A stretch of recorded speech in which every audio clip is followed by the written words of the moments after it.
Sometimes you live through things that haunt you. Sometimes, no matter how many years go by, you can't seem to break free from a place or a memory. There is a place like that for me.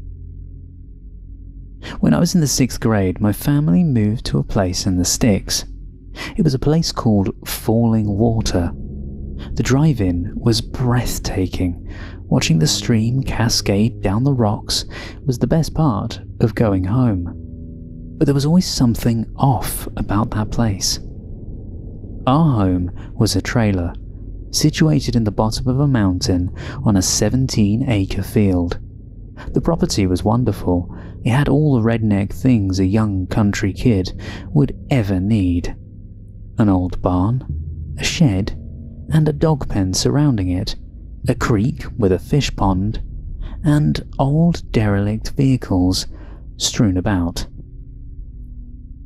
My brother and I would spend summers on that land, playing on a john boat in the pond, or getting tricked into snipe hunting by our stepfather. That night was horrible. We were marched out to the old barn on the edge of our property with only flashlights. Our uncle and stepfather made noises to scare us, and scare us it did. There were these large limestone piles in front of the property, big enough to jump a bike on. We were so far back from the main road, the cops didn't even want to drive up our driveway when we called. It was a cut in on the side of a hill, with a mountain spring and pond, and we were way, way out there. Just a trailer in the centre. No one to hear a scream. Looking back on this period, my brother and myself have drawn several, uneasy conclusions. To be fair, I am not condemning anyone or saying this is for sure a real story. I can say the things I say are real, but I could also be wrong. Before I start a witch hunt, I want that to be clear. But for anyone who can try to see the signs, the possibilities cannot be ruled out. The first thing we agreed upon were the barrels. They were large and blue and plastic of some kind. It was a thick plastic too. We found 2 of them behind the shed. They were stacked between the shed and the fence, facing a hedgerow behind the house. See, the shed was smaller than the barn and was locked, and a large dog pen surrounded it. We used to keep our pit bull Gypsy in there. We didn't open the shed for a long time, but we will get to that. Right now, I want to focus on the barrels. They were the kind Jeffrey Dahmer used to boil his victims' pieces in acid. Stacked behind a locked shed, these guys just sat there in the elements. My brother and I couldn't move one of them. The other was light, as if empty. So we did what any kid would. We cut a square out of the belly to make a bushcraft boat. We used climbing rope and 5-gallon buckets as pontoons. We even made a homemade paddle. The weird thing is, when we used this barrel as a boat, we didn't wash it. It had a strong chemical smell, and my brother and I both got serious chemical burns on our skin after setting sail. What could have been in that barrel that could cause our skin to burn? Some type of chemical, maybe some kind of acidic residue? It bothers me to think about it. What if that plaything we laughed and sank in was some poor soul's tomb? The second thing my brother and I agree upon is the amount of derelict vehicles. We had 2 old Plymouth Dusters out by the barn. Early to mid-80s, I'd guess, possibly earlier. A few Jeep Cherokees also sat gutted in the yard. It sounds bad and backwards, but on 17 acres, it isn't as obviously white trash. These cars range from 1975 to 1995. Every one of them were gutted. Now, our landlord owned a shop away from town where he fixed up cars, so we always figured these old cars were going to his shop one day. Why then were they gutted? No stereo, no carpets, no nothing. No signs of anyone ever being proud to buy that thing off of the lot. They were just sat there like empty time capsules, like someone forgot to finish them. We played around and I never really investigated them deep. The one time I climbed in the tan Jeep, I took a red wasp sting to the eyelid. I know what you're thinking.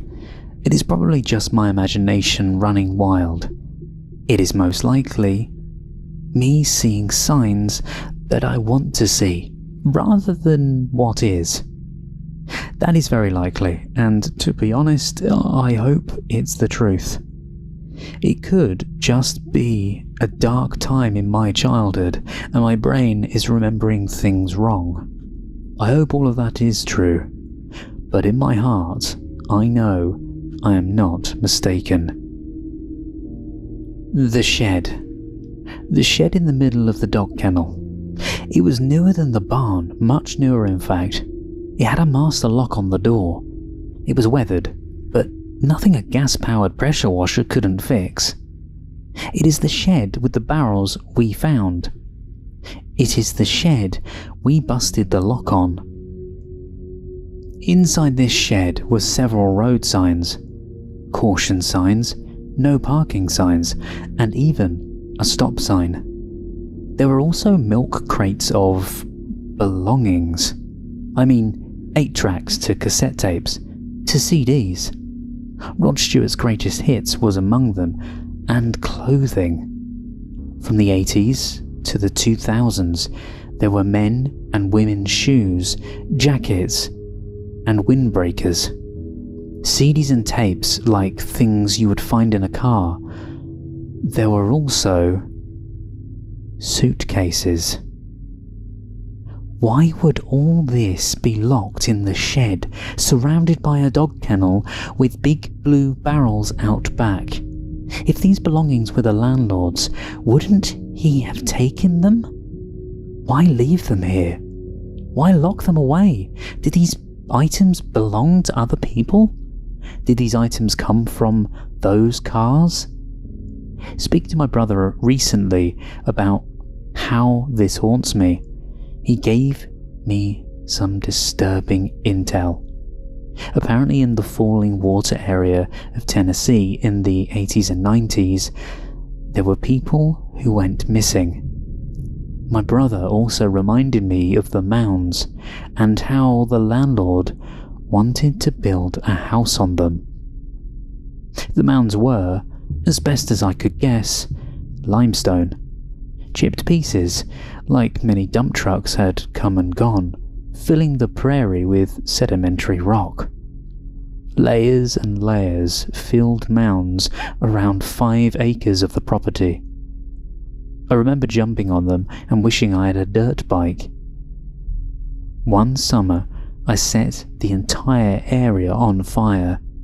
The grass on the limestone mounds was a dry grass, easy to flame with the slightest spark. I decided to do a bet with a buddy and set my bare ass on a fire ant mound. The ending of the tale, don't do that. To get even with these people, I took a spray can of deodorant and a lighter and went biblical on the anthill. The dried grass went up faster than my mind could think. I had to pull my friend out and even wet the trees so they didn't light ablaze. Looking back, The mounds don't even make sense. I'm not an architect, but why would a person want to build a house on top of loose limestone? Why would you fill an area with loose rocks to then build a foundation? Wouldn't dirt suffice? Why were they mounds and not a flat area? So we have the acidic plastic barrels behind the shed, the old derelict and stripped cars. We have the limestone mounds and all of the belongings in the shed. It's far enough away for no one to hear you scream, and on a huge plot of land. All of these together form red flags. The part my brother mentioned, which bothers me the most, is that our stepfather was nice to this guy. The landlord, I mean. Our stepdad was a not-so-nice guy, young and dumb and full of anger and fight. He never showed respect, especially to our older men. Around this landlord, however, he was submissive.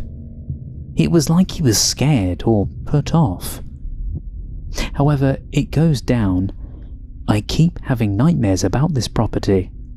I almost feel as though I'm being beckoned. I'm unsure after all this time who lives there or if the property is even inhabited. I know I have to find out the truth, so I am going tonight. My wife will be fully angry at me, but I have to bury this. Maybe I will expose a killer. Maybe the spirits of those taken need me to be their voice, to close their cold cases once and for all. Maybe I just need to know if it is all in my head. If I don't come back, look to the mounds, or the shed, or the barrels. I'm stuffed away in there, somewhere.